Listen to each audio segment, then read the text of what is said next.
Oh yeah, how's my lighting look on your end? Oh, you look great. Yeah. Awesome. Yeah.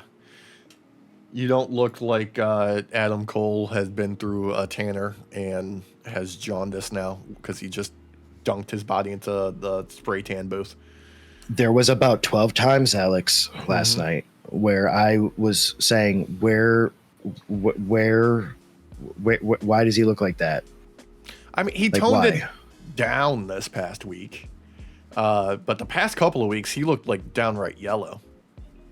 And then I'm assuming, yeah, our recording's good. We're fine. Yeah, we're good. Yeah. I double checked. We're fine. Yeah, we're going to get picked up this time. Okay, good. Good. Well, I don't know about picked up on audio. On audio, yeah. But we probably won't get picked up anytime soon from anything else. No, God, no. Are you kidding me? No, we're not going to get anything like that. No. That's not our bag. That's not our style. But I did have another huge question from last night, too. Yeah. Why does Pat McAfee have disappearing eyebrows? I think it was a prank that he did during his days as a pro kicker. Like, you know how like they would do like on sports teams, like in high school and college, like they give the rookies like a really terrible haircut. I feel like they did that with him, but they just like permanently did some damage to his eyebrows. Like they're just constantly falling out and he has to draw them back in during commercial breaks. I was going to say, because at certain angles, they were gone. Yeah. They didn't exist anymore. And then other angles, they were there. But barely there. Yeah. Which is a great way to describe Saturday night's main event.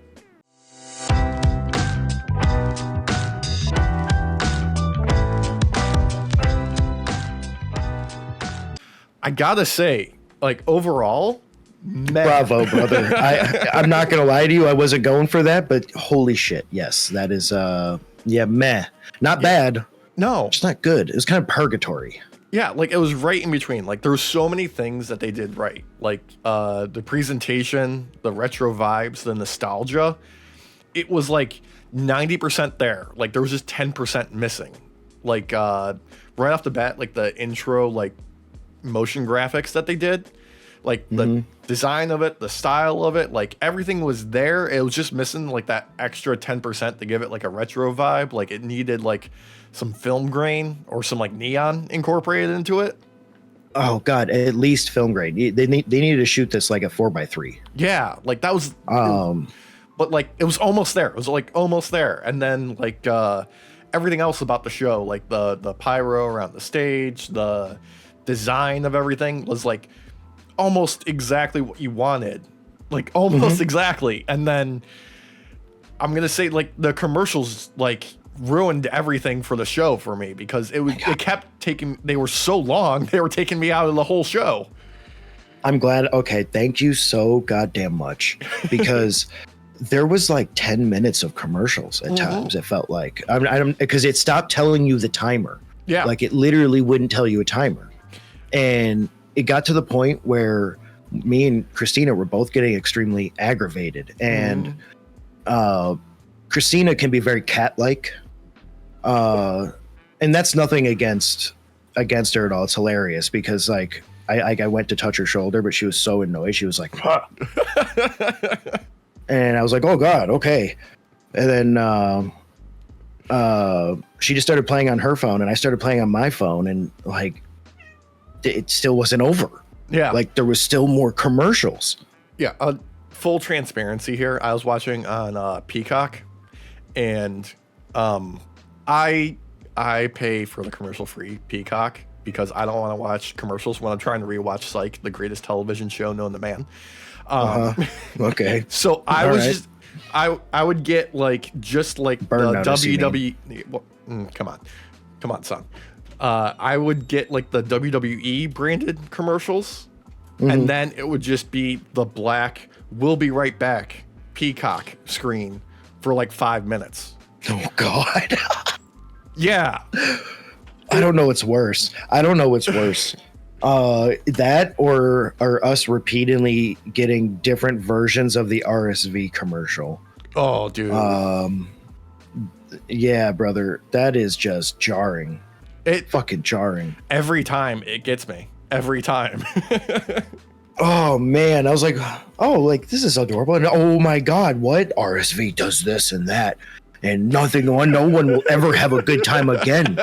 Your life is miserable. Just when you think you're happy, no, you thought, and strangles you from behind. Oh, let's watch some hunky dory wrestling. Oh, look, Nana can do this finally and can do that finally. No, she fucking can't. You want to know why? Because she's fucking old and she has RSV. You're next. But dude, look, it's some hunky dory wrestling. That was the story of the night for me, though. Like, it was, paying attention, getting into the match, commercial break. I've lost interest. I'm trying to find where they are in the match. It's just like the wrong commercial placement for like every match on the card almost. It kind of took me out of like everything. Like I couldn't get pulled back in, unfortunately. Like usually, when there's a commercial break, they usually just do like a rest hold or something like that. And like, but no, it was just, the producers of the match structured it like everything was a PLE. Like there wasn't going to be commercial breaks, but yet there were.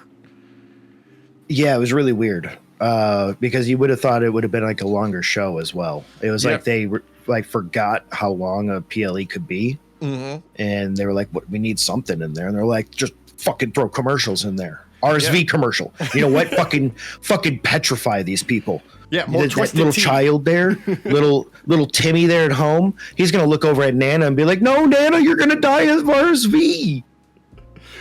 But like, and also, didn't the matches feel shorter too? They were shorter. Yeah, like everything. They were most definitely. No, yeah, seriously. I think partially because of the fact that every 30 seconds of the match we would get 10 seconds of picture-in-picture and then 9 minutes of commercials and then another like 10 to 30 seconds of a match. Okay, I only got like one picture-in-picture during the whole show, and that was during the main event with Cody and KO. Oh, I got like 2, I think. Yeah. I don't know. It wasn't many. Mm-hmm. Like it stood out though. So I know I definitely had it. It stood out to me because it was different. Maybe it was only once. Maybe, I don't know. There was so many commercials, Alex. It was hard to actually remember everything that happened. Mm-hmm. Like the only one that really stood out to me is Chelsea Green winning. Yeah. And I want to say that was probably like the highlight of the night for the entire show, not just for like me and you, because I know you're a Chelsea Green, number one fan over there. I think she's fantastic. I gotta say that finish was phenomenal. The flip over the top rope into the Unprettier was dope as hell. That was awesome. Wasn't expecting it. Mm-hmm. The entire match itself felt rushed, unfortunately. Yeah. It felt like that, like every other match, it needed to cook. But this was definitely like the better match. It had the biggest move. That's like, it was a snap Unprettier at that. Like it wasn't slow. Mm-mm. That initial kind of dive over was a little slow, but she's kind of getting over. Yeah. Like she's getting over all of her other fucking rivals and taking that motherfucking belt. Oh yeah. Hey, we got our first U.S. women's champion, Canadian, but that's not important. Mm-hmm. You know what? She is the Canadian dream, Alex. She's the Canadian dream. Unfortunately, it probably means that Bayley's going to end up taking it off of her very quickly because she has to reclaim her status as a Grand Slam champion. But okay, again, we've talked about this before. If we needed a transitional champion, Chelsea seems like a good fit for that. Yeah, I mean, she has done fantastic work in WWE, like in general. Like everything that they've given her, she has took and ran with it and made it fantastic. Unfortunately, I just read a report earlier in the week that they were shot down to bring in Matt Cardona into WWE to have him tag with Chelsea against somebody else for a match. They were like, no, we're not doing that. So that's something that we can just like put on like, dream match scenario for hopefully in the future. Maybe 2025. Yeah, maybe, because that would be great. That would be awesome. I want to see Matt Cardona and Chelsea Green on screen together at a big show. Ever since she moved up to WWE, it's been those two are fucking fantastic together. she has a way of just like owning the camera already, just with Riz. And last night's showing, or 2 nights ago for all of you listening at the earliest. Yeah. I don't know. Like she was a different animal in there, man. She was a powerhouse. Her at no point did I think that she didn't look like she was giving an A+ game. Yeah. And she got super pumped on that win when she jumped onto the rope and everything. Like that just felt like instinct, not like, oh, I plan to do this.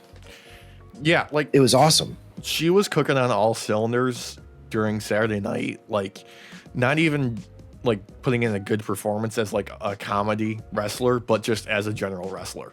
You know, like base level, nailed it, knocked it out of the park. The fact that she was wearing gear with her own face all over it. Oh my God. So great. I loved it. It's such a great touch. Even commentary, like jumping in on there, Pat and Cole just being like, yeah, no, I get it. It's great. It's good. It's amazing. Yeah. The short leg, long leg pant design. It's just crazy how she's like the embodiment of wrestling. Yeah. Like it's hard to describe it. And she's so humble about it, Alex. The most humble. I take it you saw the video like that they put up on social media earlier in the week of her going undercover at the arenas and handing out little questionnaires for people to read with a fake mustache to put her as the next the first US women's champion. So great. She rolled a perfect 20 on every single Riz check. Yeah. So yeah, no, great hire. I'm so glad. Like, if there was another women's wrestler on their roster that deserved it more, I don't know who it would be. Honestly, she's put in the work. She's earned it. I feel like she'll put a lot of legitimacy in the time she's going to have with this belt, even if it's only just for a week. Because what was great about this kind of tournament for her, in my opinion, is the longer this tournament went on and she stayed in, the less comedic she was, and the more of a threat people started to realize she really was. Yeah, and it was great. It gave her the legitimacy that she needed in order to be like, oh no, this is why I have this title. Yeah, and going back to the match itself, because I know we brought it up already, but that unprettier, it was basically like a snap unprettier because it was quick. Yeah.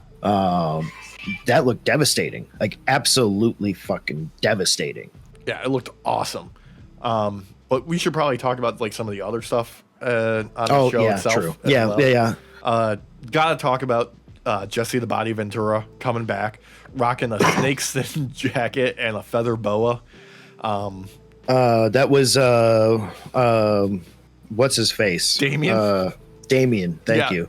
He wouldn't let that get away without mentioning it like 4 times. What I loved is nobody ever got the joke. I got it the first time. Everybody else just no-sold it. You could, like, the silence that you could hear from both of them in that moment. Yeah. Before Cole, I think it was Cole who finally said something. Yeah. I don't remember who, but yeah, it was fucking great. And then and then again. Yeah. Okay, as fun as it was to actually have Jesse the Body Ventura there, it was also like having your great grandpa there, because he was still telling the same jokes he would have like 40 years ago.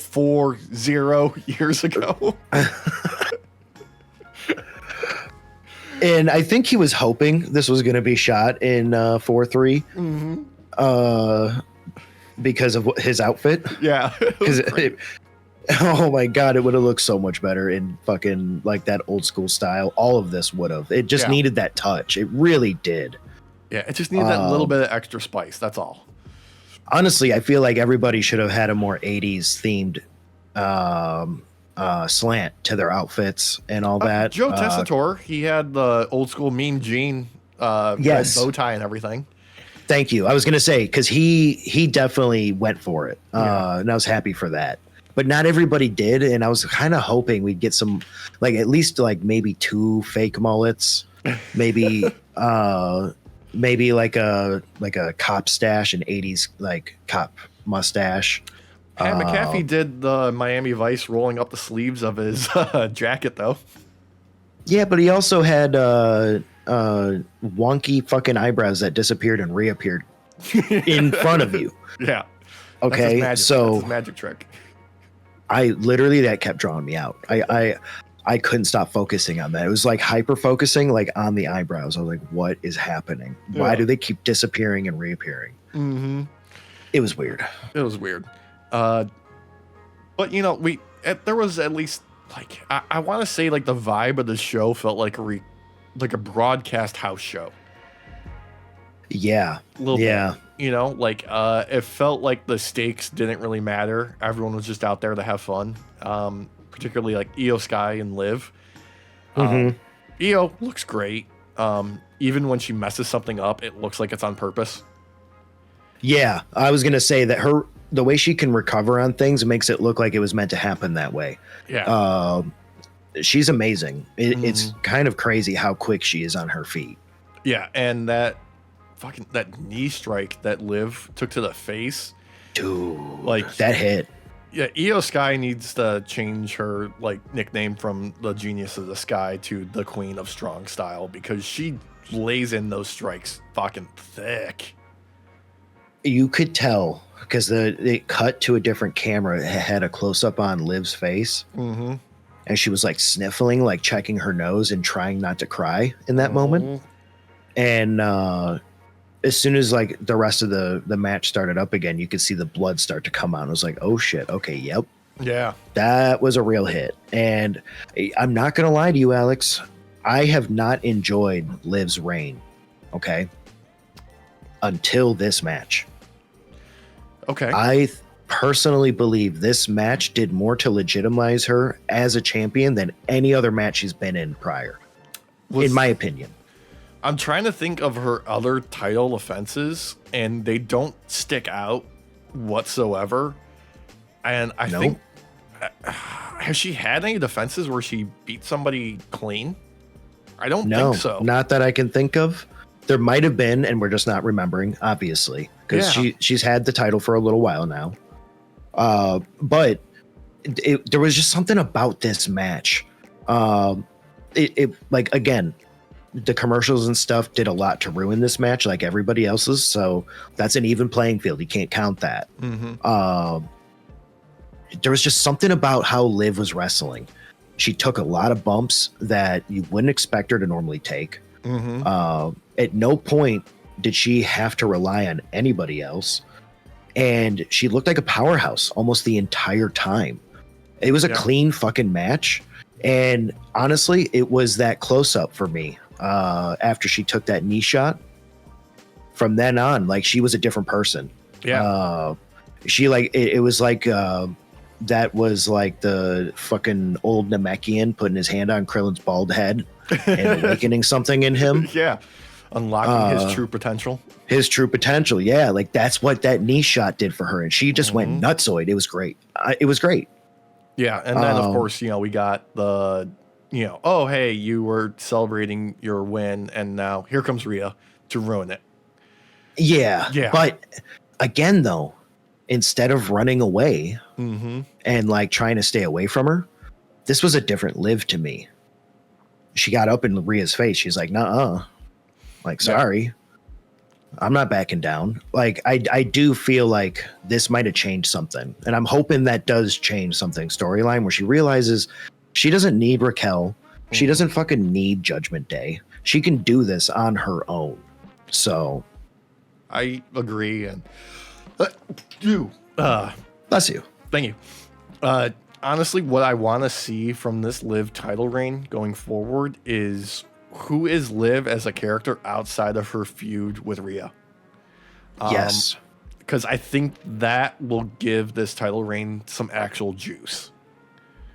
I feel like this is the perfect catalyst right now. She didn't back down from Rhea. This match proved beyond a shadow of a doubt that she can take on some of her hardest competitors, and she doesn't need anybody out there with her. She doesn't need someone at least just standing by ever. And she can look great out there while frickin' doing it. She might have taken a heavy blow from the Queen of Strong Style, but she didn't budge. No, looked probably the best she's looked in months now, I would say. Yeah, she needed this match.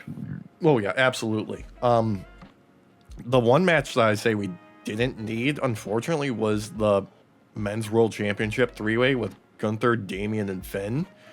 Because honestly, it was just Saturday night. I just watched this, and I can't remember anything about it. Okay, so there's one thing that the biggest highlight for me is from the very beginning of the match, where both Damian and Gunther treat fucking Finn as like the baby brother of the three brothers, and just keep tossing him to the side, like, get out of here, brother, get out of here, little dude, like, we don't need you, you little 190-pound little shit, get out of here.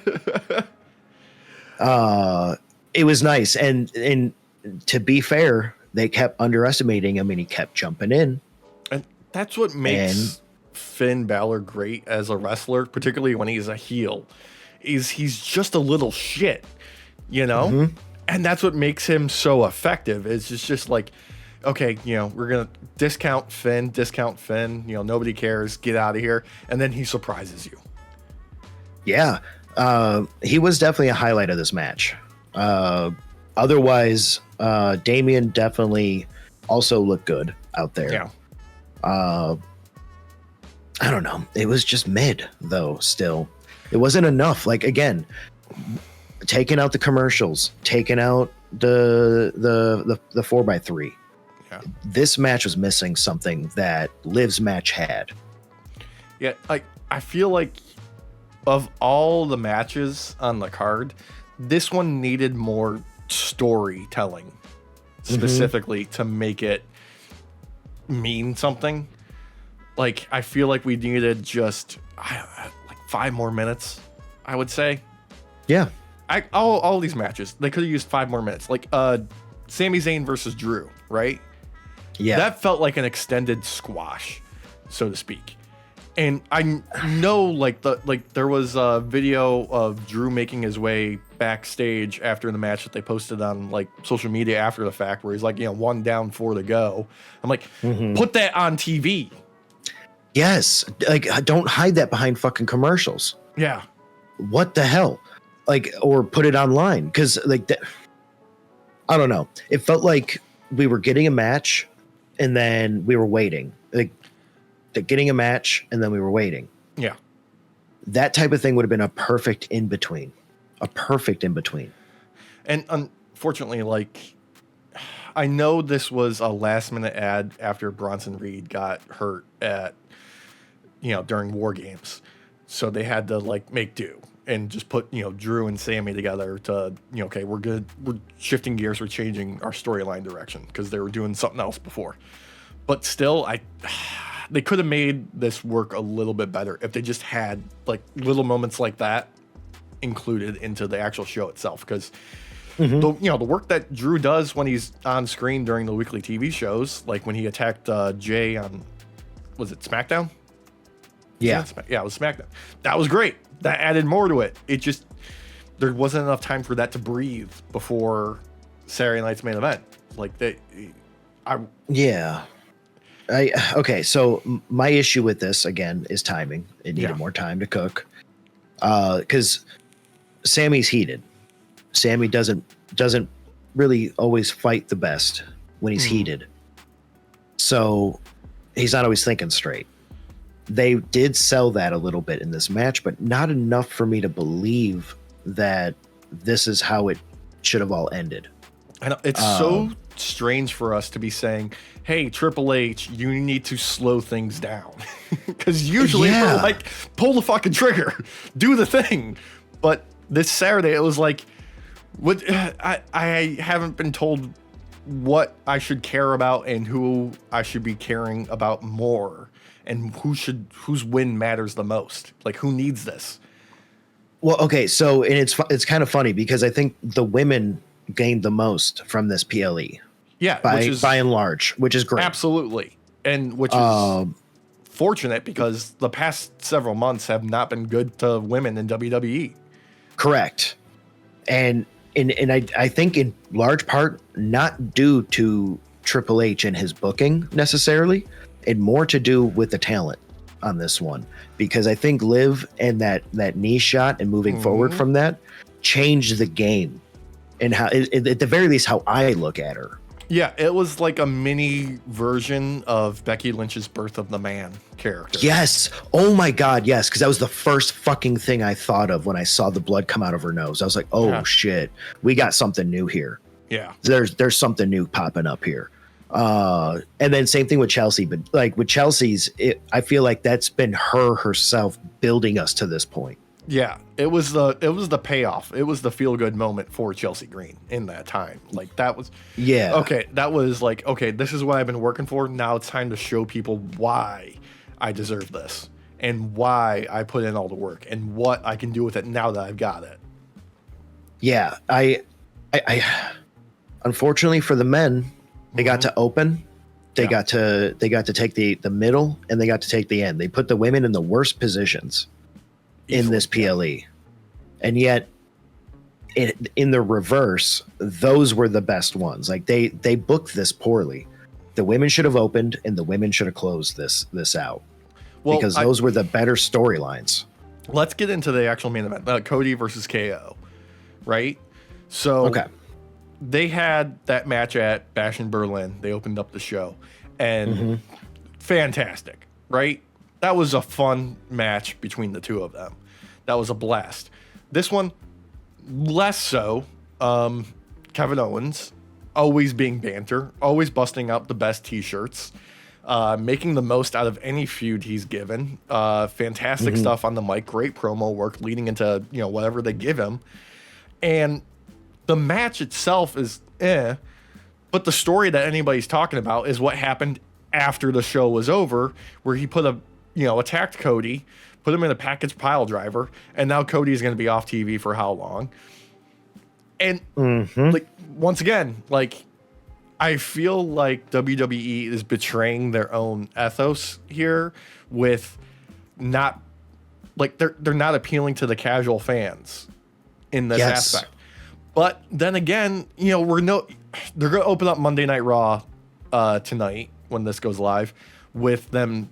They're going to do a video package of everything that happened on Saturday, and then there's going to be like fan footage of that happening and Cody being carted away in an ambulance and a neck brace on the gurney. But think about the like, not necessarily us, because we know where to like define these things. They pop up on our feed and everything. We know to look for it. That doesn't happen for everybody in all areas, and not only that, in all age brackets. Yeah, like you've got a lot of older fans still who don't know to go find these things necessarily, and they're going to come tonight when this when this releases, so Monday, and they're going to be fucking confused. Yeah, because they're like, when did this happen? And don't get me wrong, doing that sometimes is okay. Like, I like when it makes sense logistically.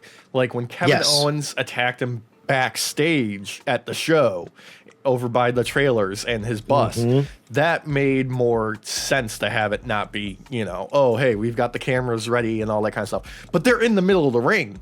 Like, the show just ended. Like, you need that captured on the actual WWE TV cameras, so that way we can have, like, you can put that on YouTube and, full 4K and be like, Kevin Owens caught in 4K being a prick.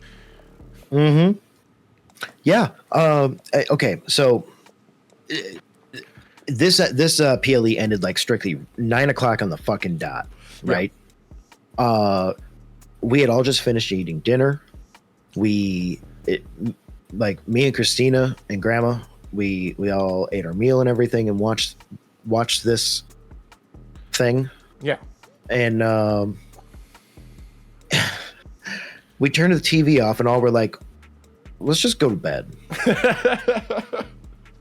Like, I don't know. Like, it just felt like we wasted our time in some aspects, like commercial wise, opening and closing wise. I would have preferred this to be more focused on the women. Yeah. For this PLE, and I think this PLE would have been a lot stronger. Give more time for Liv's match. Give more time for Chelsea's match. You could keep these ones a little shorter, I guess, if you want. I don't know. Like, it just felt like it felt lopsided. A little bit, but it doesn't make sense because, like, the work that Kevin Owens and Cody Rhodes put into this match ahead of time in their promo work in the lead up to this was fantastic. I just felt like the match itself, like, they didn't get to that next gear, you know? That's what I mean, though. Like, that's why I feel like this was booked weird, because, like, once if hindsight's 2020, obviously. Yeah, obviously. But, like, if this is what we were going to get from the match, it should have been in the mid card or opened.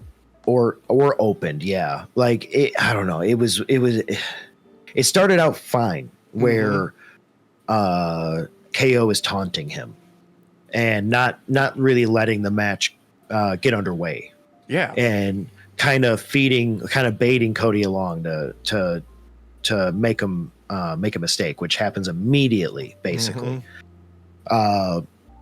They never really focused on that portion of Cody's character in a match, and I think that was to the detriment of this. Like, they did a little bit here and there. They sprinkled it in, but they didn't.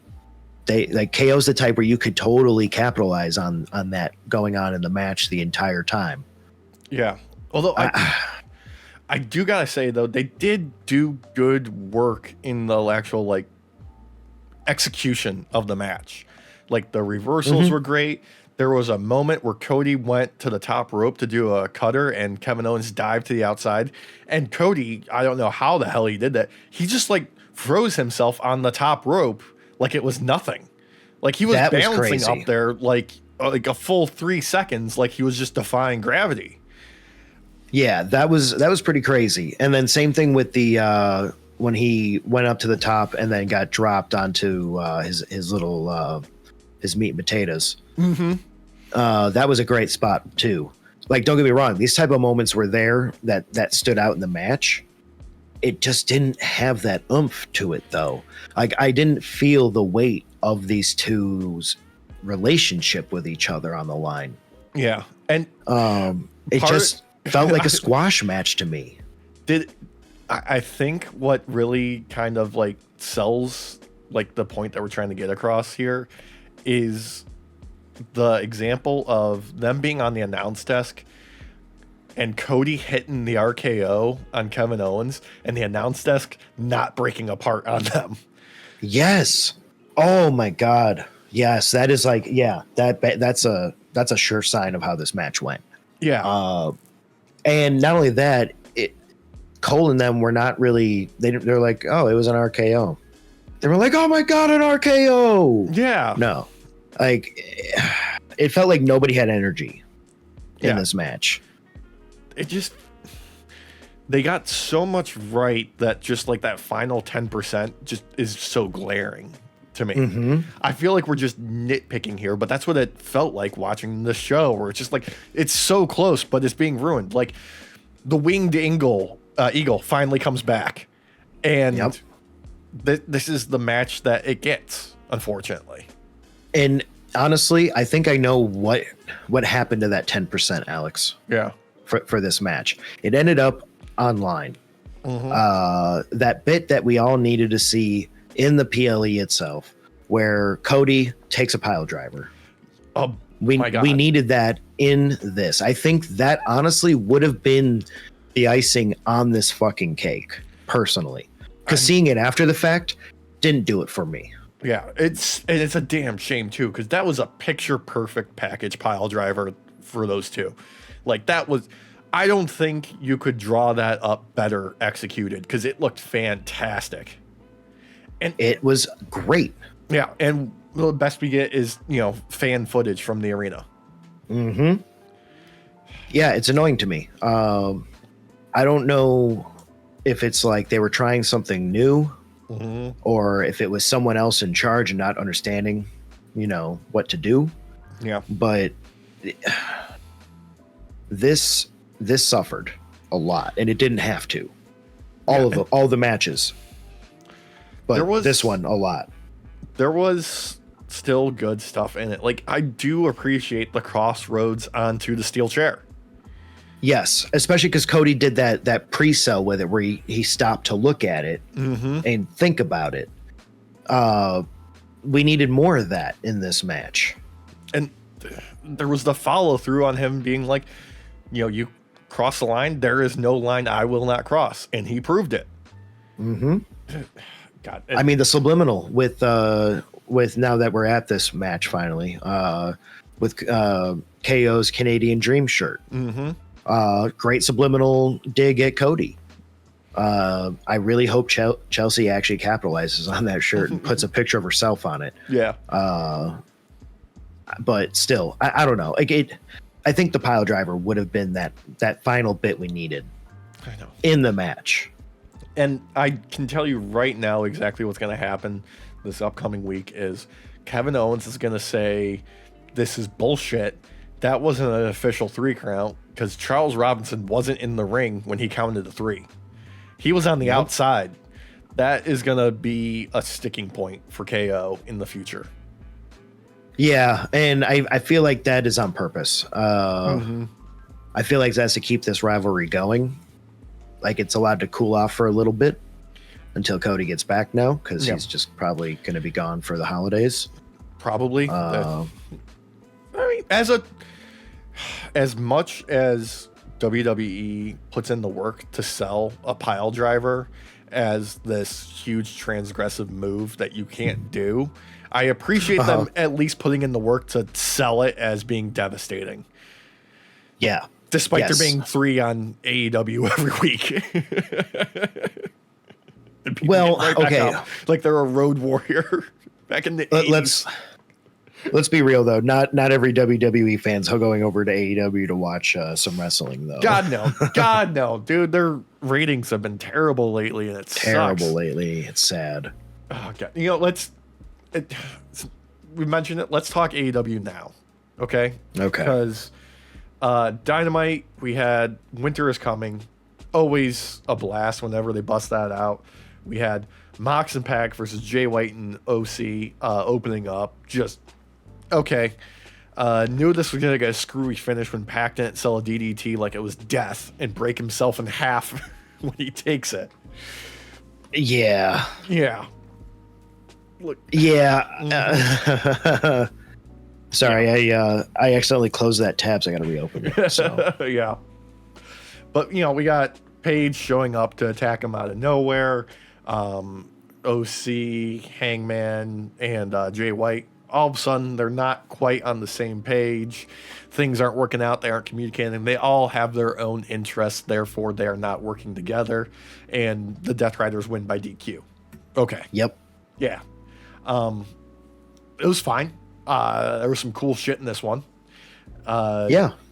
Just the way it was is a build to get to World's End, where now we're getting a fatal 4-way for the AEW World Championship. Yeah, I was going to say, this was like a nice way to actually build up to a 4-way, in my opinion. This wasn't like the best match ever, but this was, if I had to compare this to Saturday Night Main Event, this was a better match than the opener. It was more fun. It was way more fun. Yeah. It had more time to cook. Mm-hmm. And the stakes felt real compared to Sami Zayn and Drew's match.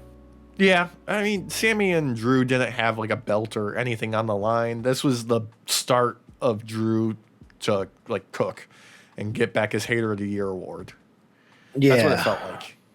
Yeah, because you can only have so many staple to hair ratio before you win it. Yeah. He's not quite there yet.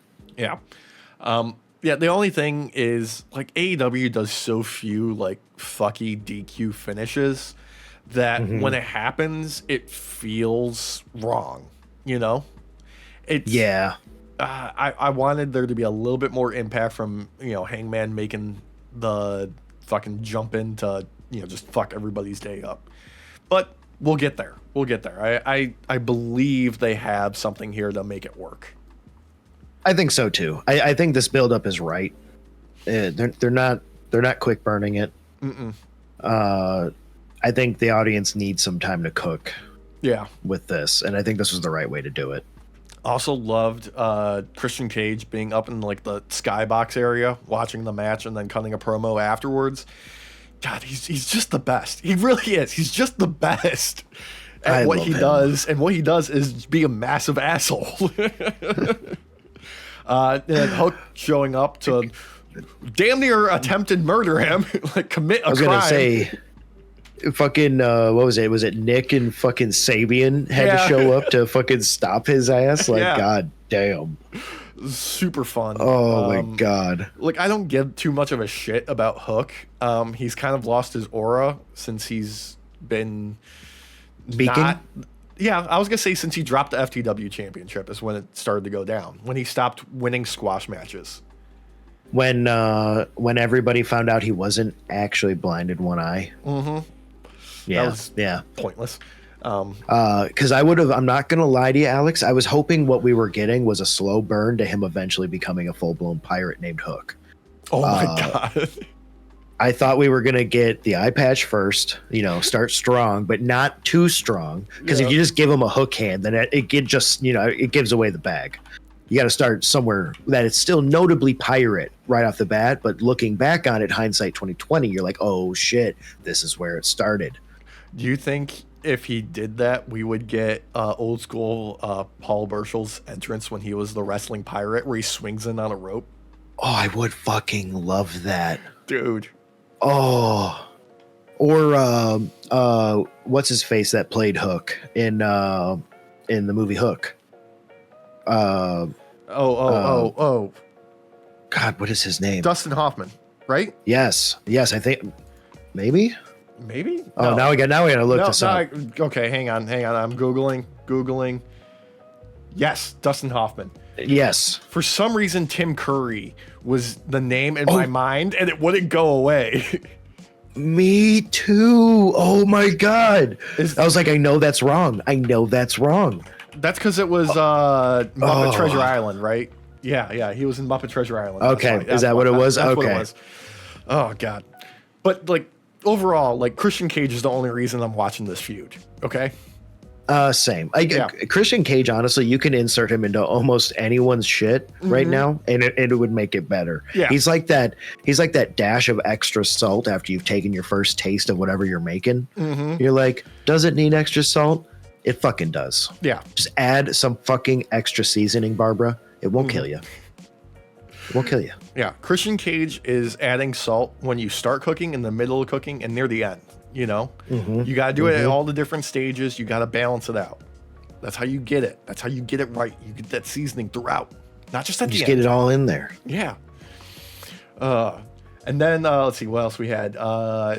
Gold League match for the Continental Classic. Claudio versus Will Ospreay. Hell yeah. Just two pros beating the piss out of each other. I loved the story of Will Ospreay trying to end it as fast as possible because he knows Claudio is just a goddamn monster and he can't withstand him. I was going to say, Claudio has like infinite endurance, man. Yeah. Like you have to take him out quick. You got to knock him off his feet. You got to give him a little bit of CTE. Yeah. Like there's no way you're going to outlast him in an endurance match ever. Yeah. Ever.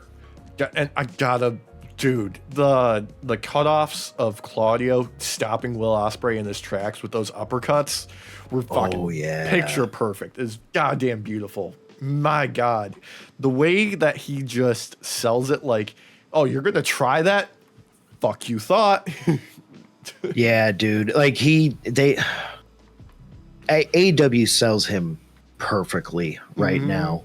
He's not too big of a monster where you don't think he's unbeatable. But you know to second guess your own odds. Yeah, he's going into a match with him. He's like a Terminator. Like, he's not invincible, but he's damn close. If you don't kill him, he's gonna keep coming for you. It's I don't remember which rule it is in the zombie handbook, Alex, but cardio.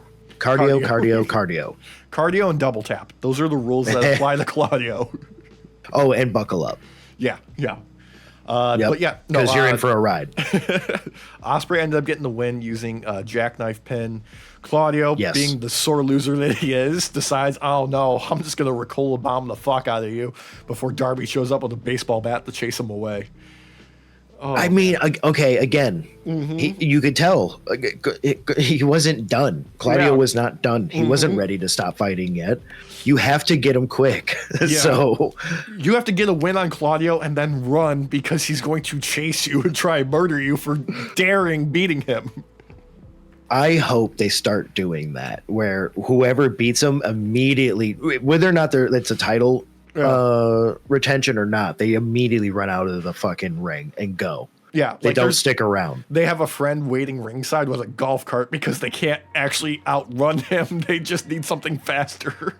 Oh God, but pull a KO and almost accidentally hit them with the golf cart. Oh yeah, even better. Oh God. Following that, we had them showing MJF arriving to the arena to sell the idea. Okay, no, he's actually here. It's not a pre-tape. It's not, shenanigans or anything like that. MJF is back. For not a big dramatic return in Adam Cole versus Kyle O'Reilly. These two are great together. It seems like they're finally getting. I'm gonna put this to the crowd. Like, the crowd was hot for the show, so they got on Adam Cole and Kyle O'Reilly's side for this match. It felt better than anything else in this build has been. And unfortunately, the only downside was the MJF interference was a fucking wet fart. They needed to give him a mic in his hand. I was going to say, Alex, Cole actually, for the first time in a few months now that he's been back, right? About 2 months? A couple weeks. Or a couple weeks. Oh, yeah. Time moves differently lately for me. But he actually looks pretty good. He didn't look as rusty. There was the nice beginning where he offers up a handshake, gets slapped away. Yeah. Kind of selling more where Cole is as a wrestler at this point. And we get this decent match all the way up to fucking MJF showing up and I don't want to say interfering. Because he didn't get an opportunity to. Yeah. He tried. He tried. Saying there was an attempt potentially. I don't even want to say attempt. You know what? A potential attempt. Yeah, because he took a no-look super kick on the apron. He's just like, all right, I'm out of here. Bye. Oh, my God. Okay, I will say, Cole looked good in that moment. Yeah, he did. So, like, if there's one thing that you can give Adam Cole, it's that there's nobody better at the surprise super kick. Yes. He can bust him out of nowhere like an RKO. Like, you can be doing something in the middle of something, and he will hit you with precision with that super kick. I mean, he's also known as the king of leg slaps. Yeah, so. Yeah, he knows how to kick that and then slap it, slap it. God, but I gotta give O'Reilly a lot of credit here. He looked fantastic in this. His transitions were next level. That leg sweep he did to Cole on the outside was beautiful. It was a work of art. Yeah, he had a couple counters in this too that looked really good. Yeah, the entire match, these two have perfect chemistry just from their years of working together, and it shows. Yeah, it's unfortunate that no matter what they do, every picture of these two in their in promo work that AEW does, they just both look really tired. Yeah, they do. O'Reilly's bags under his eyes seem to get I think they Photoshop him 10% bigger every time. Oh, I thought they were giving him reductions, honestly. They're like, you know what, can you 40% less that? I'm starting to have Steve Buscemi looking eyeballs. It's weird. Oh God, dude. I love Kyle O'Reilly. He's too awesome. So do I. Give him a belt so you can air guitar on it, please. That's all I want. Seriously. And not only that, it'll allow him to potentially fly from location to location for a little bit. So instead of driving he doesn't have all to. night. Yeah, because man, let the man sleep. Yeah. All right, he's done enough driving. Yeah. Oh man. Let him Hulk Hogan this for a little bit. Let him like passage through time differently. Yeah. Okay. Let him save himself some miles here. Now You'll get more shows out of him technically because he'll be wrestling like 400 plus days a year. Mm-hmm. So the math adds up, Alex. It does. Math adds up.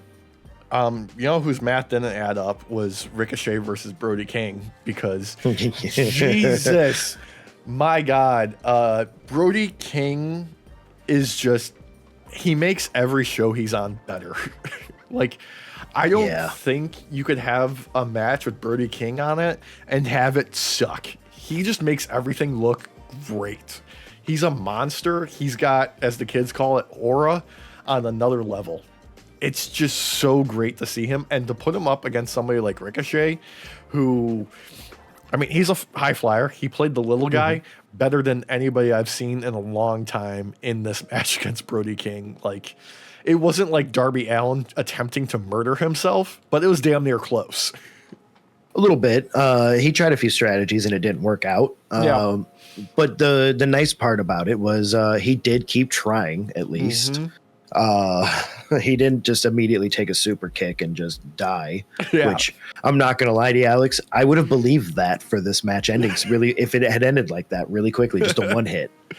Dude, there were, I think it was Ricochet doing a crossbody from the top rope to Brody King, and he didn't even no-sell it. He acted like nothing hit him. He just turned around and was like, was that a breeze? What was that?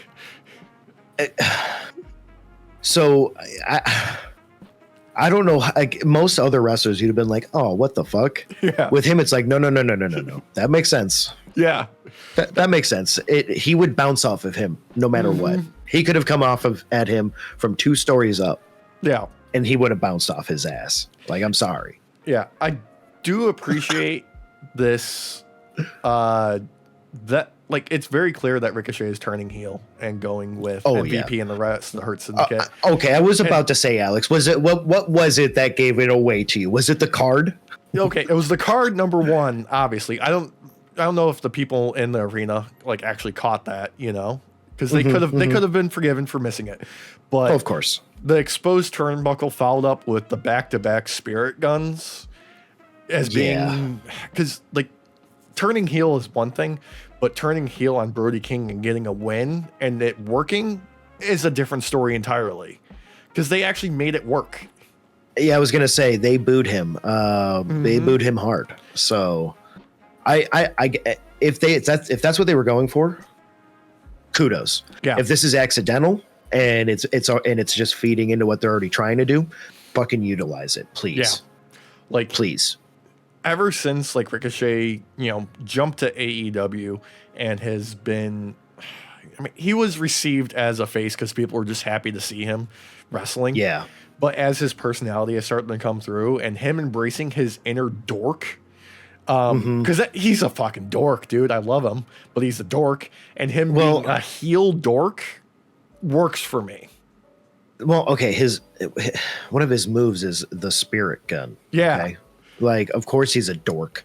Yeah, he's got like a prolonged setup for it too, which I love. For a move that should be able to be busted out of nowhere, he takes like 30 seconds setting it up. I know. And that's great. Oh, man. I'm not going to lie to you. I would prefer a heel Ricochet. I think it's more natural for him in this kind of moment. And it does feel like to me the Hurt Syndicate is going to be one of those kind of team ups that's going to last a while. Yeah. And guys like him need that coming into here because I think having teams you can back is going to make it easier for AEW to start getting more viewers. Not only that, I think he'd be a good addition to the Hurt Syndicate because they need somebody in that faction who's a bit of a goober and can take pins. Yeah. You know? Yeah. I mean, you've got Shelton Benjamin. Yes. Yeah. You got him, but I want to see him win, you know? Me too. I do. Yeah, it's just how I feel about it. I mean, Ricochet and Shelton can both take losses and not lose any momentum, I feel like. Right. I agree with that. Because I want to watch them. I want to see them do their thing in the ring. I don't care if they win or lose, but when you have a faction like the Hurt Syndicate, I feel like wins and losses need to matter more because they show up. Their whole mantra is we hurt people, and they're here to take championships. So they need to be winning, but you still need to balance things out with some losses to make the losses matter. Well, like I feel like AEW is in a perfect position to sell MVP as a general type, like the king on the chessboard making all the plays, because you're going to have some losses in a battle. That doesn't mean you're going to lose the war. No, but with something like Hurt Syndicate, I could see him sacrificing in certain moments, like Shelton Benjamin or Ricochet's record, just to be able to move up in a different area where he ends up taking a belt. So this is a perfect time to kind of put these chess pieces in play, I guess. Yeah, I guess that's one way to look at it. Another way is just like, I like the idea of like MVP making good on like, no, you come work with me and I'll get you what you want. Oh yeah, because at the end of the day, he still will, but that's always going to come at a cost. And I think many of these people have not learned that cost yet. Mm-hmm. Anyway, yes. After that, we had a backstage interview with Darby, where he punched himself in the face to make himself bleed from his mouth. Always fun. Yeah, interesting choice. Always fun. Yeah. And then main event, Women's AEW World Championship, Mariah May versus Mina. These two beat the piss out of each other. I expected them to go a little bit farther, but still good. I was going to say, this was a pretty good match. Yet again, and happily in AEW as well, the women, I feel like, are starting to outshine the men in wrestling. I think like the stakes are more easily provable with a lot of these wrestlers that are out there right now in the women's divisions for both sides. Yeah. And it's nice to see that there's like more women's storylines outside of the title picture, getting not just like TV time, but actual like the audience caring, Well, yeah, because this one's an easy setup because you have partners separating, and now you're getting the feud between them where there's all these raw emotions and everything at stake. Yeah. And these two have done an amazing job to bring us to this match, to be honest with you. That's why it's got to be said. I feel like women have stepped it up at such a point in wrestling, it can't be fucking denied anymore. Yeah. And I gotta ask, Thunder Rosa, what the hell are you doing out there with all of those signs? All right, it's just like what? I know you're like, I love Thunder Rosa. She's great. What the hell was that? Well, Mariah May, no, Alex, she may not. She may not. Not my champion. It took a little bit out of the air with Toni Storm's return and her sign that says, WTF.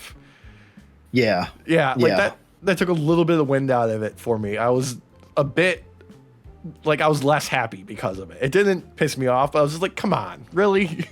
Play along a little bit, please. Well, I kind of like someone being a little bit of an outsider and adding a little bit of chaos. Because sometimes, Alex, you in a 1v1, you need a little bit of chaos sprinkled in. Yeah.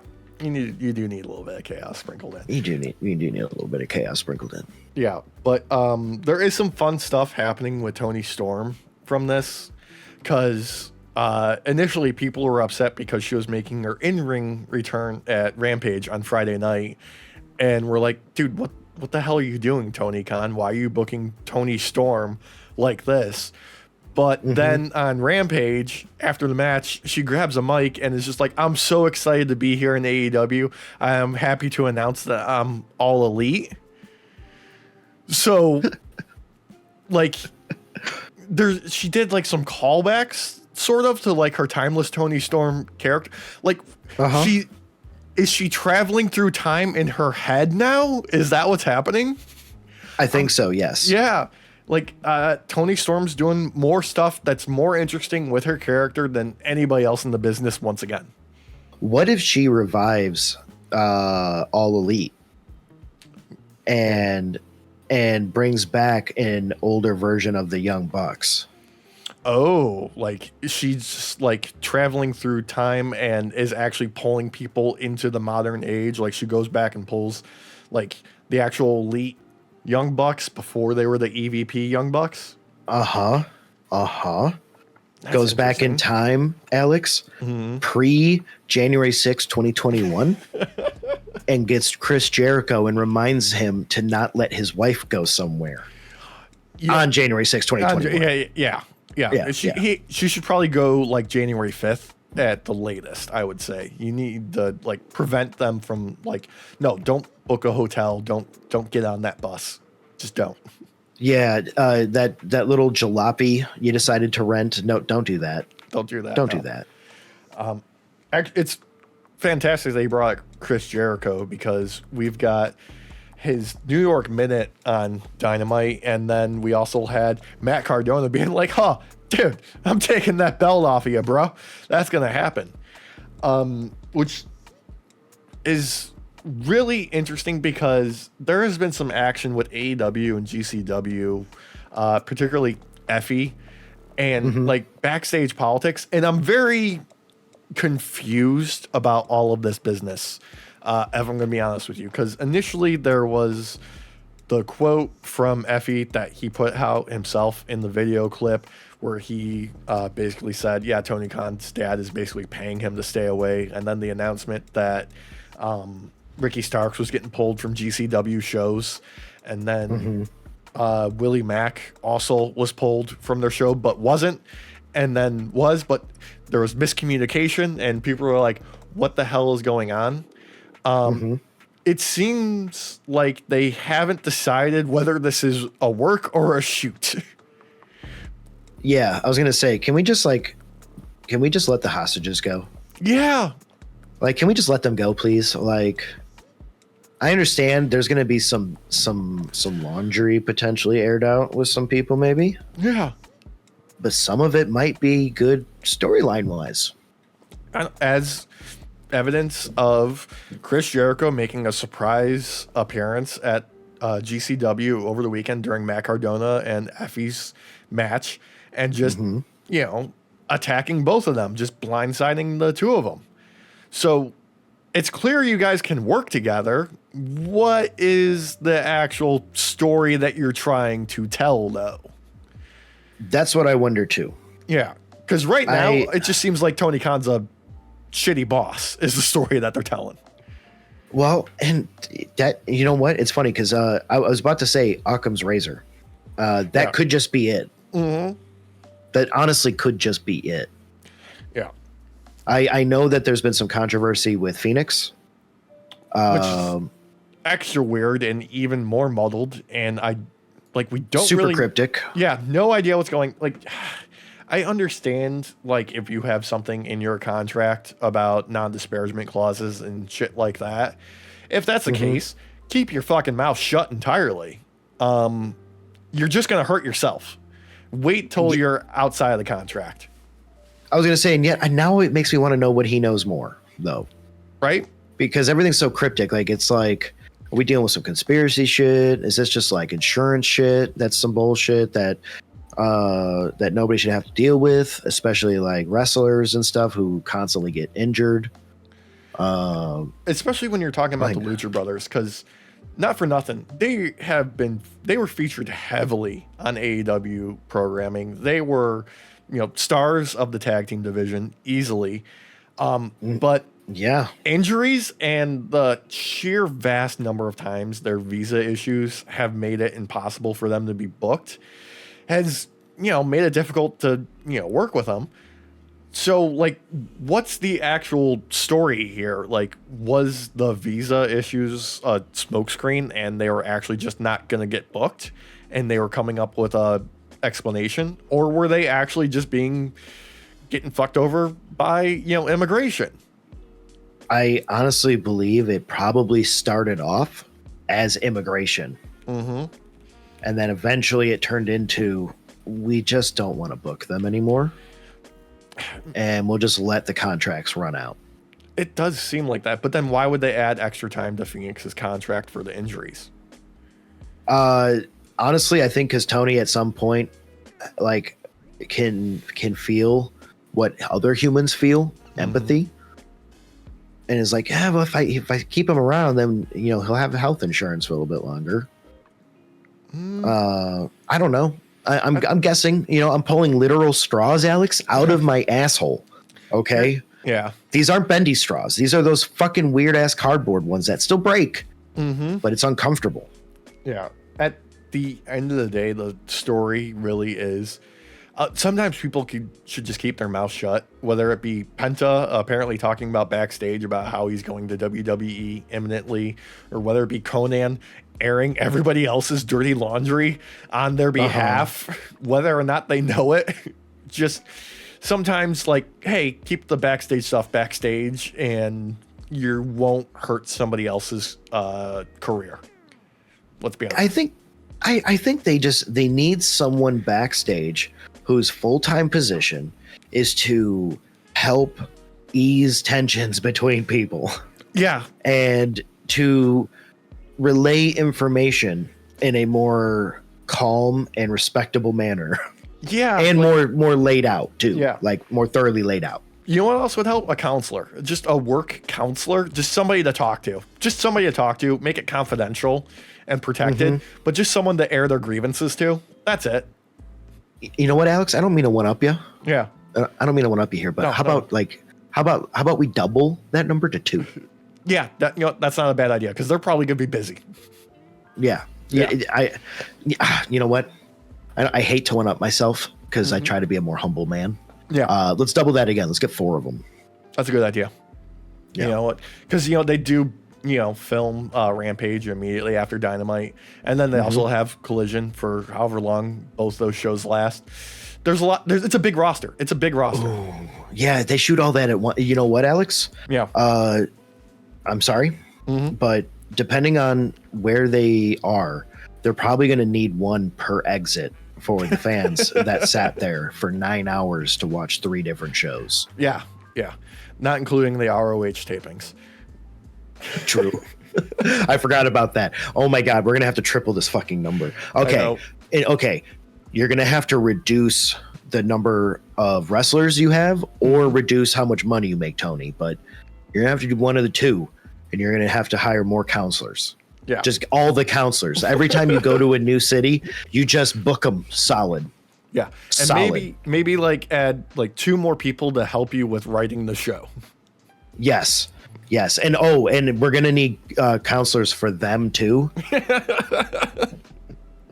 And we're also gonna need counselors for the counselors because they're gonna have a lot to deal with. And a couple of assistants per person. It's just to schedule everything.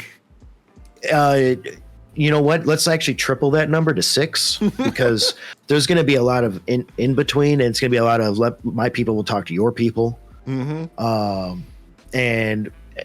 you know what, Alex? I think we're making some red tape here. Yeah, a little bit of red tape here. I think we're making a little bit of red tape here.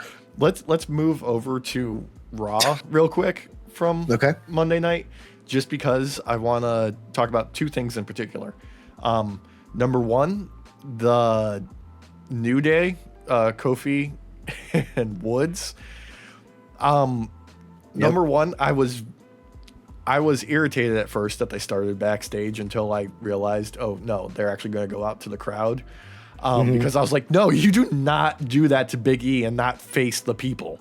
And then I loved the turn of Woods grabbing the camera from Stu, John Cena's best friend, cameraman Stu, and just berating him until he gave him the camera, going out to the crowd and not being able to say one damn word. Not one damn word. Because they're more hated than Dominic ever was at this moment. In this moment, yes, for sure. Yeah. I don't think I've ever heard Big E and New Day sucks more in my fucking life. Yeah. Like, I don't know if we're going to be able to move forward with these two until the crowd stops booing them as hard as that, because they are never going to get anything done. They will never be able to get a word out as long as people can see their faces. But this is what they want, Alex. It is what they want. I'm here for it. This is what they want. I love it. I love it. The crowd was so damn nuclear hot in their hatred for them. It was beautiful. Dom eventually will be able to get a word in. Eventually. This was impossible. They literally got ran out of the fucking arena. I love it. Yeah. This was insane. And mind you, we're also used to just like bootios and stuff and dancing around and having a good time. This was such a fucking culture shock to watch the fans just know immediately, like, no. Y'all don't get to be here, all right? You messed with our boy Big E. We don't want none of this. Yeah, this is all the smoke. The only thing I really can't wait for is I desperately want them to get a different entrance music and like Tron package that reflects where they are now. Because if they come out to that same music, it's just going to hurt more. I think that's the point though, Alex. I know. They're like all the pain we have felt over the years that Big E personally has caused us. Yeah. You all get to feel that now too. Also, fantastic work by Woods this past week on social media, just being the biggest asshole on the goddamn planet to everybody. Literally fucking everyone. Yeah, I think the video of Cody being carted away in the ambulance, first thing he puts up there, like a minute after it goes up, he goes, "Huh? I wonder how long he's got off TV for, huh? He's gonna have to defend his title." Like, just shit talking everybody. Honestly, I feel like we are about to see a re-momentum of New Day and see some fucking belts put on them again. Damn straight. And I loved Cody Rhodes being the first one to say anything to them backstage and just telling them they should be ashamed of themselves. I love storylines not happening in a vacuum in my wrestling universe. I like everyone being aware of what's going on and having an opinion on it. Oh my God.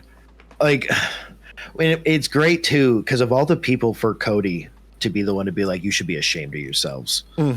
Like, after how he treated Carmelo. Oh my God. He's gonna grab his dick and twist it.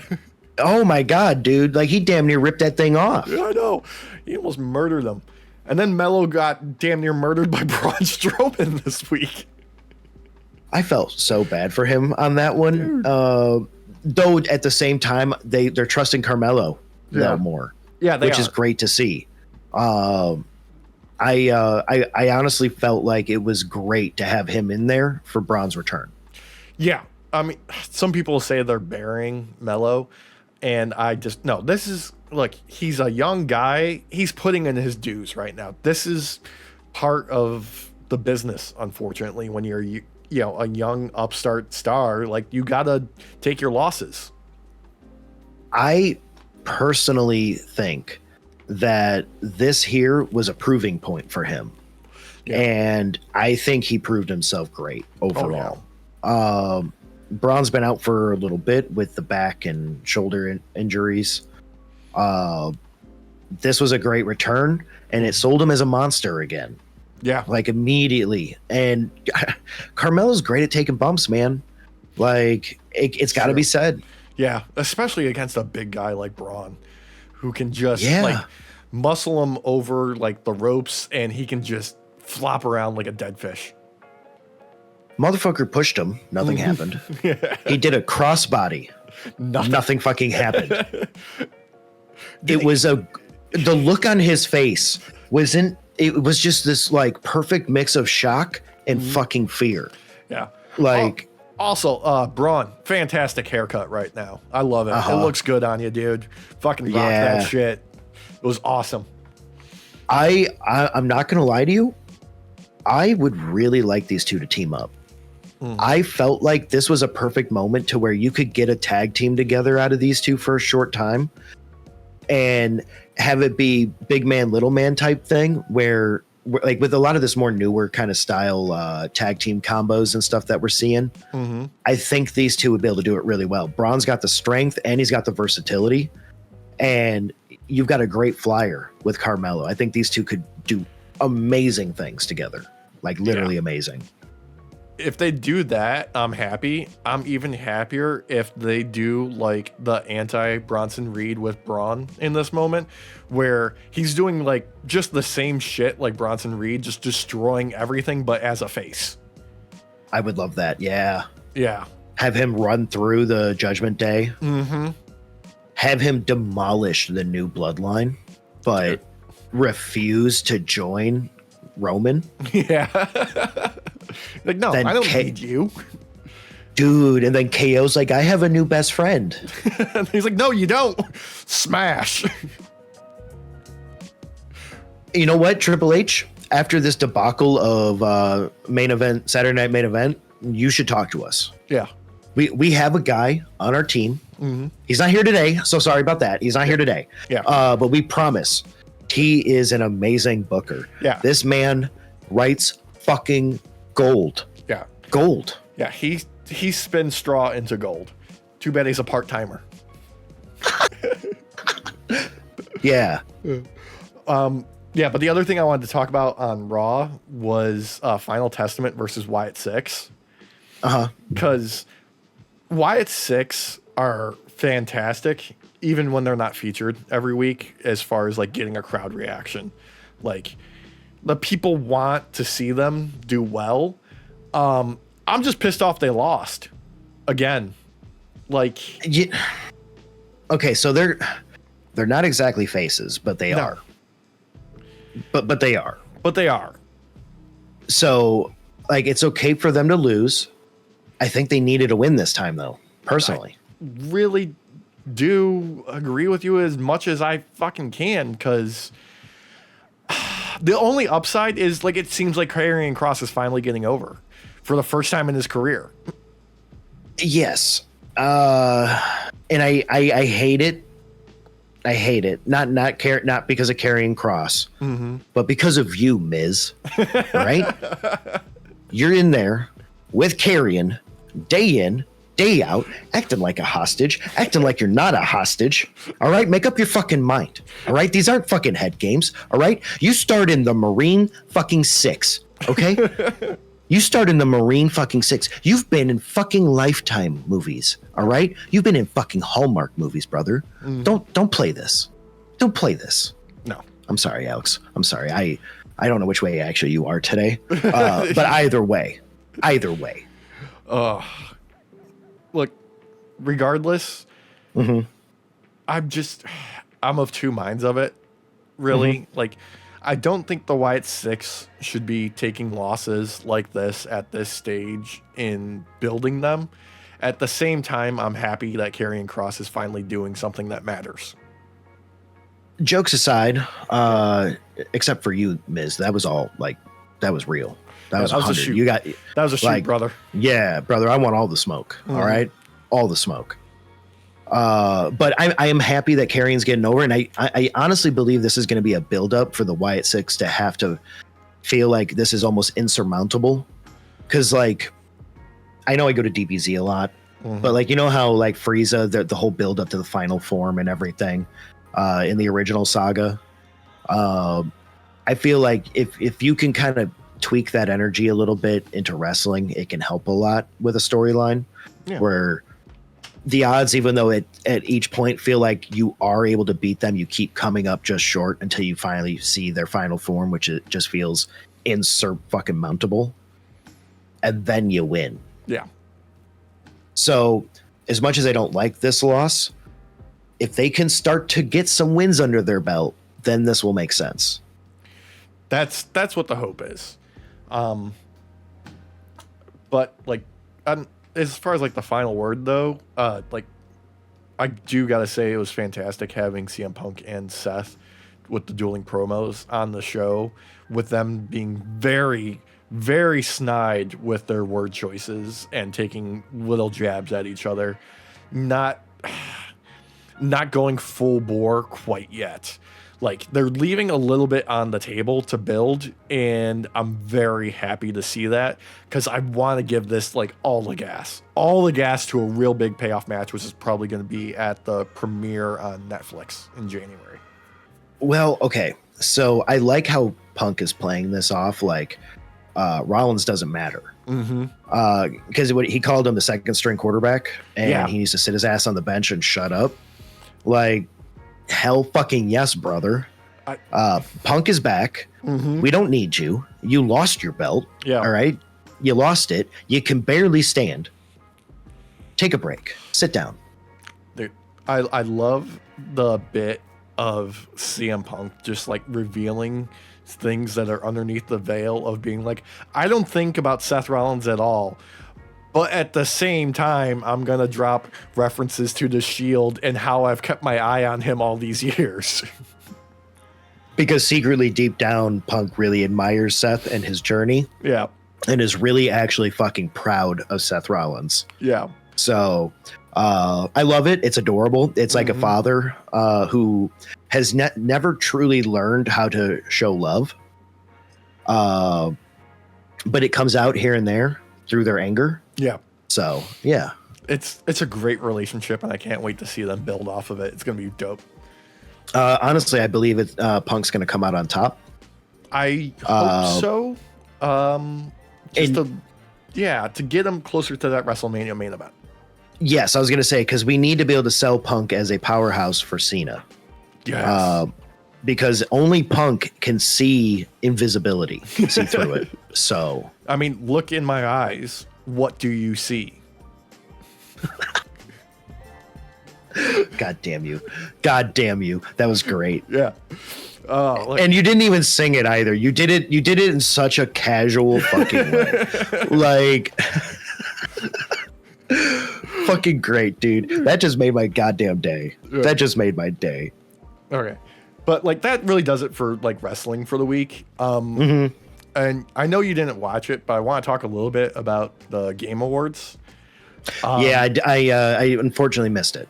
Yeah, that's okay. You didn't really miss too much in the aspect of it being like, oh my God, it's a can't miss moment or anything like that. There were just some really good highlights that I wanted to talk about. They gave out a new award. They called it the Game Changer, essentially. And it went out to this guy that I've been familiar with for years. I forgot his last name. Oh my God, I feel so bad. Amit, I'm very sorry. I forgot your last name. Anyway, it's this gentleman and super familiar. Oh, Alex. Yeah. Yeah. I said best friends, would you say? Not super familiar. Would you say best friends, Alex? Don't you put words in my mouth. Don't quote me, audience, because I've obviously these weren't my words, these were Alex's, but he did say that he was best friends with this guy since 1972. Go ahead now. Yeah. What was his name? Thanks for that, Derek.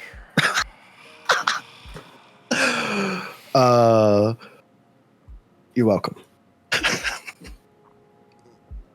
Anyway, yeah. God. Look, he's this guy who has been basically wanted to be a part of the games industry, had no way of doing it for a long time.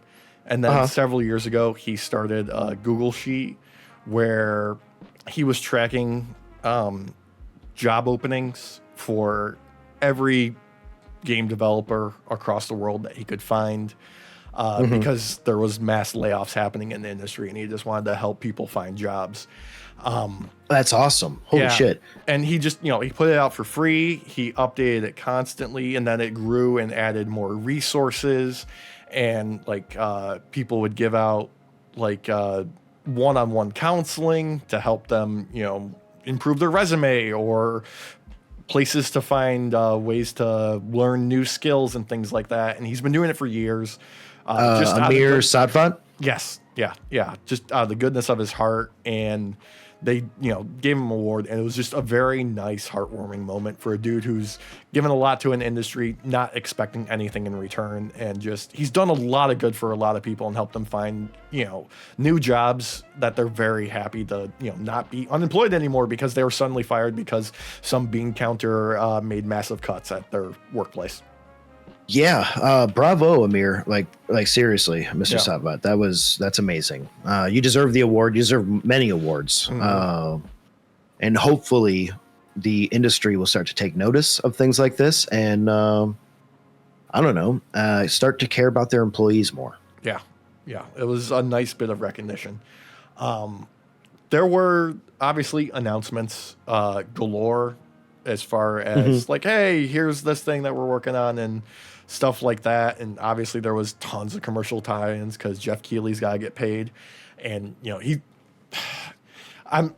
Jeff Keighley, man, I don't mean this negative, whatever. Secure that bag.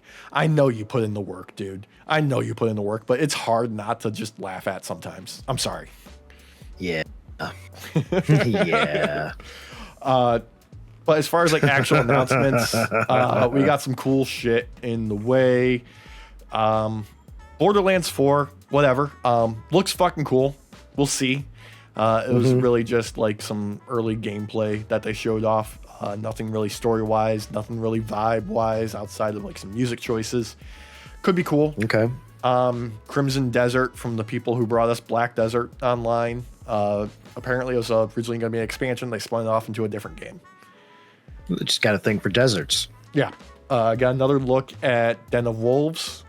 Looks pretty cool. Okay. Interesting kind of asymmetric gameplay, I think. I believe it's by the guys that brought us Payday 2, if I'm not mistaken. Oh, okay. Yeah. More Dying Light. That's coming. Yeah, the Beast. Yeah. Final Fantasy VII Rebirth is coming to PC. Beautiful. Yeah. Got a first look at First Berserker Kazan. That could be fucking sick. We'll see. Game of Thrones King's Road. Probably about 7 to 8 years too late. Unfortunately. Maybe 12. Let's go back to like season 5. Season 5, yeah. Definitely takes place before the last 2 seasons, I say, of Game of Thrones. Storyline wise, could be cool, but unfortunately the IP is mixed. Alex? Yeah.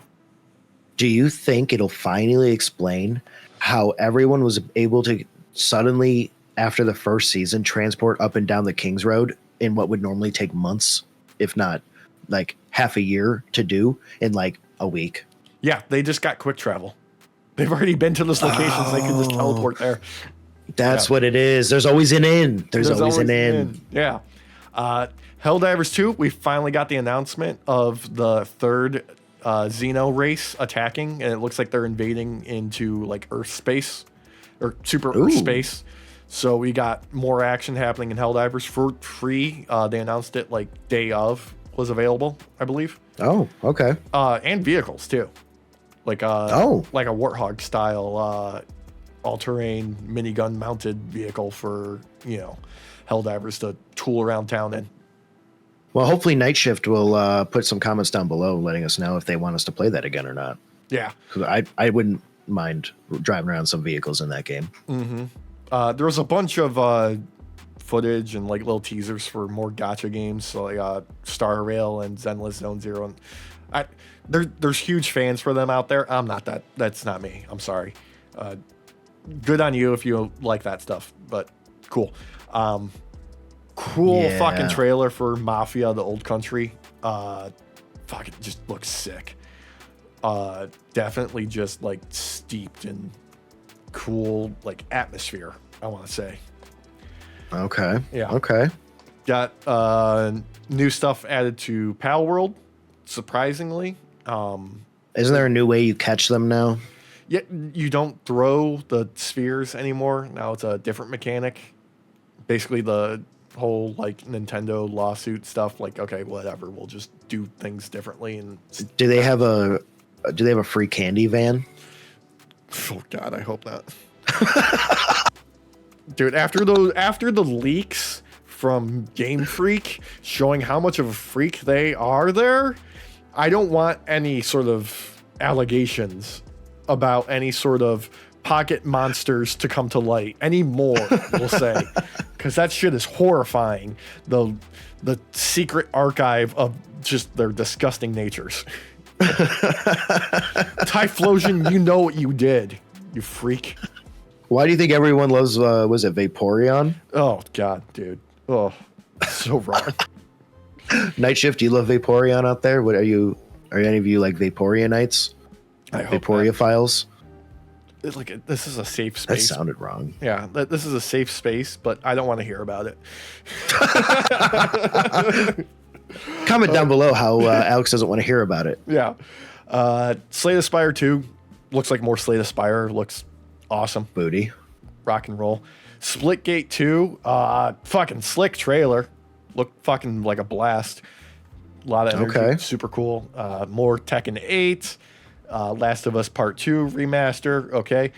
Old Worlds 2. Little bit of tongue-in-cheek in their trailer. I'm here for it. They were poking fun at themselves and the industry in this one. I enjoyed the first Outer Worlds. So if this is more and better, rock on. Obsidian rules. Yeah, I did enjoy Outer Worlds when I initially played it. Mm-hmm. But it did kind of lag off for me near the end. Yeah, it felt a little undercooked. It did. Like, I asked for over medium eggs and they gave me over easy. Mm-hmm. Yeah. Things that people are really excited about, though.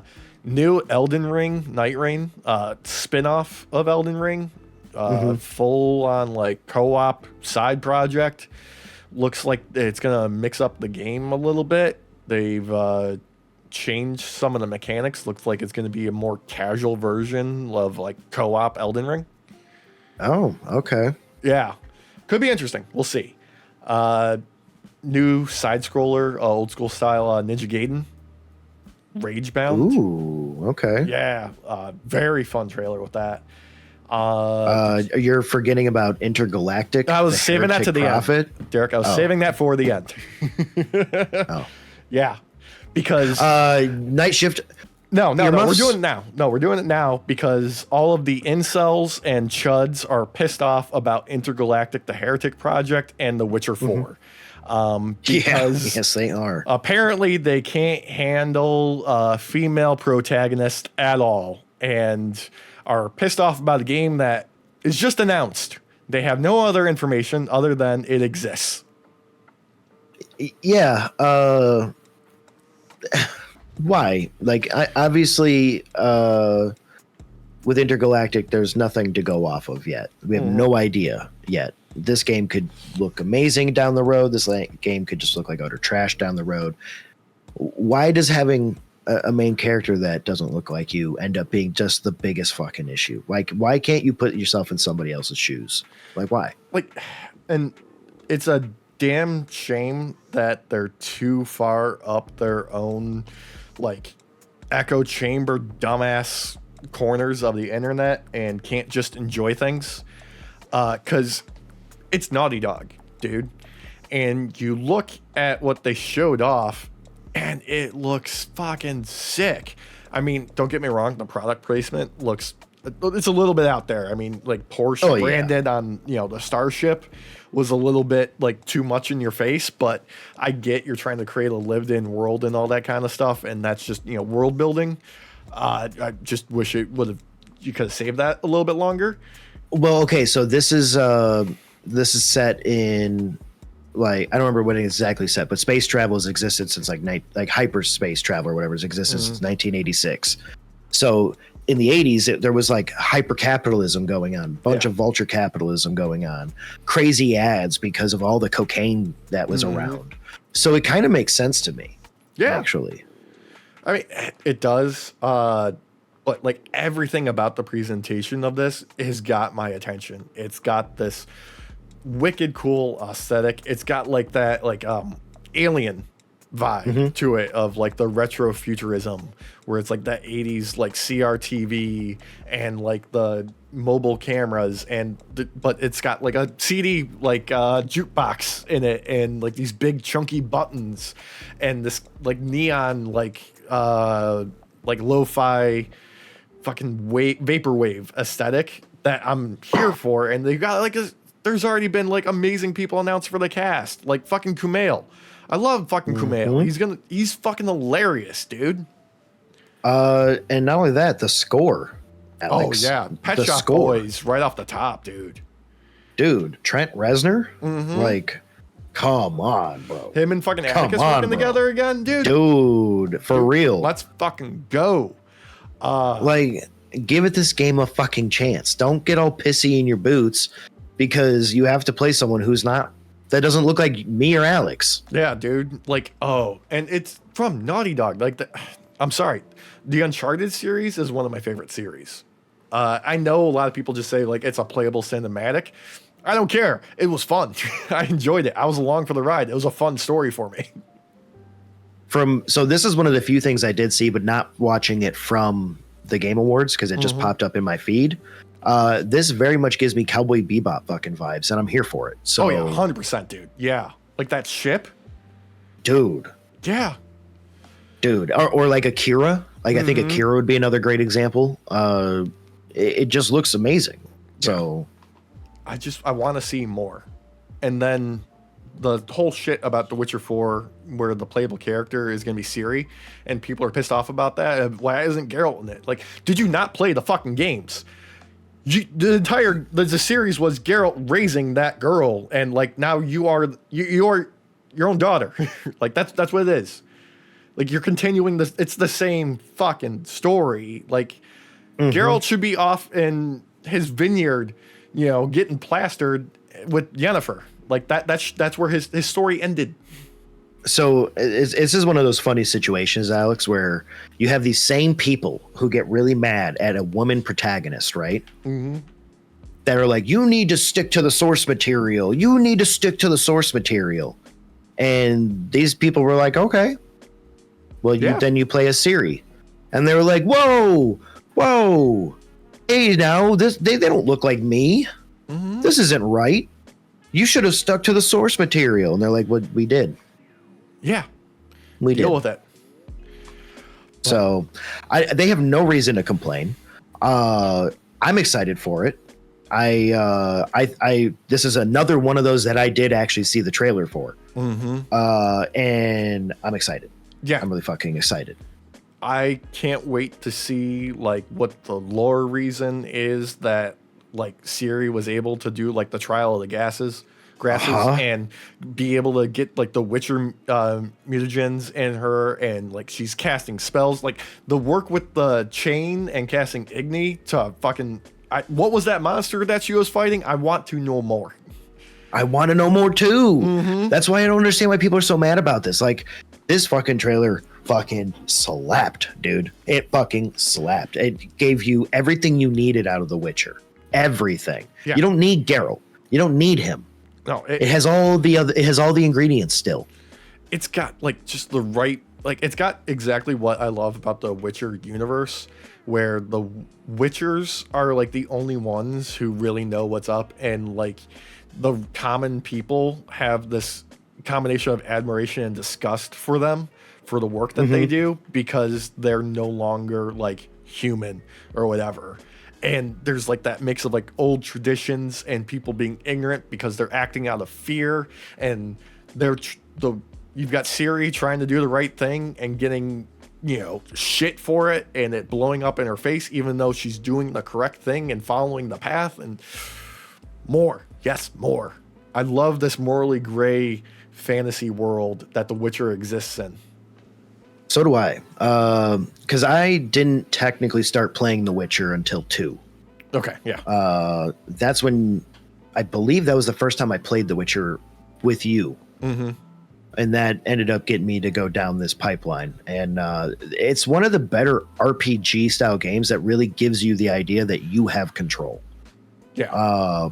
And yet still progress the storyline well enough along to where it still captures everything correct in the books. Yeah. I honestly feel like this is probably going to be a culmination of all the lessons they've learned over the years. And if you've played Witcher 1, 2, and 3, you have that sense and idea of being her father if you were paying attention at least for 5 minutes. just for a moment, just not fucking skipping the very first goddamn like 6 cutscenes, you know. Like, come on, man, like what the fuck. Look, it's that's the takeaway there. Just go touch some fucking grass. Go touch grass. Just go touch grass. Okay. God, just like, don't get me wrong. Night Shift knows this. Like, Night Shift is fucking brilliant. Like, y'all know about The Witcher. Like, if anything, they're already down in the comments below, Alex, being like, you guys forgot to talk about this. You guys forgot to talk about that with Siri. Because, I mean, there's so much content the games cover, let alone the books. Like, it's hard to remember everything. But one of the most simple concepts to grasp along all of this has been that you are raising this fucking girl. Yeah. Like, I don't know how you could have fucking missed this. Like, I don't. Dude, it's like those people that watch like Fight Club or American Psycho or The Sopranos or name any other media where they idolize the wrong person. Like, God. They saw the cautionary tale and took away the exact wrong lesson. The Boys, Wolf of Wall Street, the list goes on. Okay? It does. It really does. But yeah, I honestly, I feel like they're all going to be eating their words once this game comes out.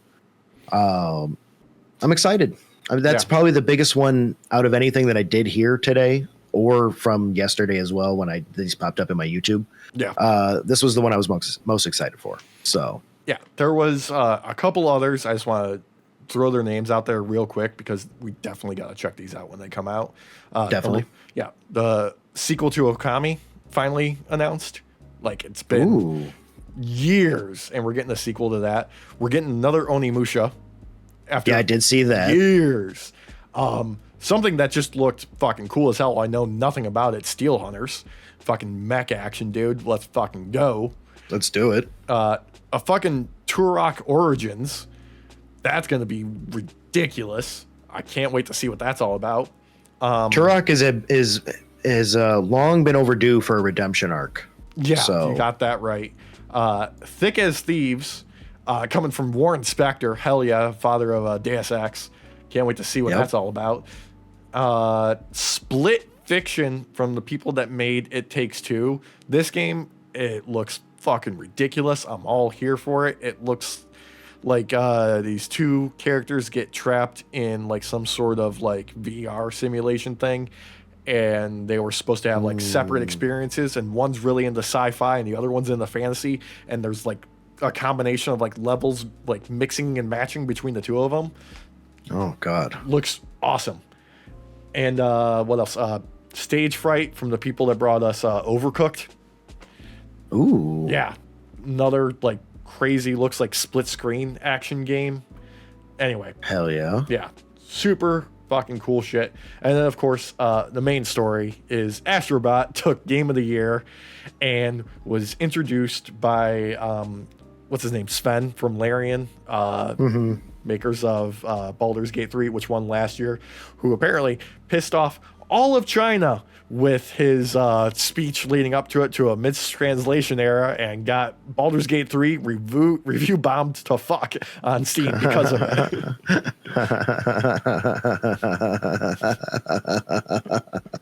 I fucking love that. Holy shit, what? Yeah, he came out and he had this speech prepared before he announced the winner about like, this is an example of what happens when game developers are allowed to make games for the love of making games and not just for stockholders trying to make their bottom line go up, when it's not about, you know, meeting budgetary constraints and just doing things for the love of the game. And apparently that got mistranslated somewhere in real time, and China wasn't happy about it because Black Myth Wukong didn't win. So did it somehow get translated like into Taiwan is independent and deserves its own independence and is separate and different from China, mainland China? No, it was something along the lines of it shouldn't matter that a game makes money or something like that, or it doesn't matter how many copies you sold. I already know who won. Something like that. Yeah. Yo. Okay. All right. I see they were like, oh, you fuckers bringing smoke. Yeah. You're bringing. Okay. Now I get it. Okay. That is way worse than saying on air for something that will release in China, saying that Taiwan is separate from China and its own thing and deserves to be independent. Yeah, clearly, obviously, absolutely. Also, I gotta make a quick apology here. I have been saying Balatro wrong this entire time. You've been saying it Baltro. Yeah, I have. Yeah. No joke, Alex. When you first told me to look this game up, I spelled it Baltro. And couldn't find it. I was like, what the fuck is he talking? I was like, and then you spelled it out for me, and I was like, well, that's not how you say that. Yeah. That's not how you say that. But maybe I'm wrong. Maybe they say it in the game. Yeah. Nope. That was me. That was me being a dumbass. I love it. At least you admit it, though. Yeah. Oh, anytime, dude. I'm an idiot. When I'm not fucking awesome. Hey, there you go. Yeah. And then, but what was your favorite out of it all? Out of it all, outside of new game from Naughty Dog, new game from CD Projekt Red, I gotta say the announcement from the studio that makes the Yakuza series is making another game. I think it's called Project Century. That feels very much like another Yakuza game, except it's in like 1910, back to back with announcing a new Virtua Fighter. That might be my favorite. Okay, I'll give you that. That sounds pretty good. Mm-hmm. Mine was going to be Sonic Racing Cross Worlds, Alex. Did you just pull that out of the list of like, oh, hey, here's something? No, because my runner-up actually was... hold on a second. Mm-hmm. Hold on a second. Yeah. Hold on a second. Yep, holding. We're here. Zenless Zone Zero. Okay, yeah, I know you love your anime waifus. Yeah. Oh God, what is that? I just said the name. No, that is the anime waifu gacha game, dude. You know what? I think me and Lawrence would be two peas in a pod. Oh, hell yeah.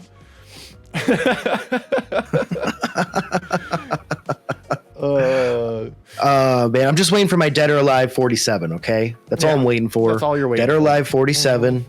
Yeah. Griff Ball edition. Hell yeah.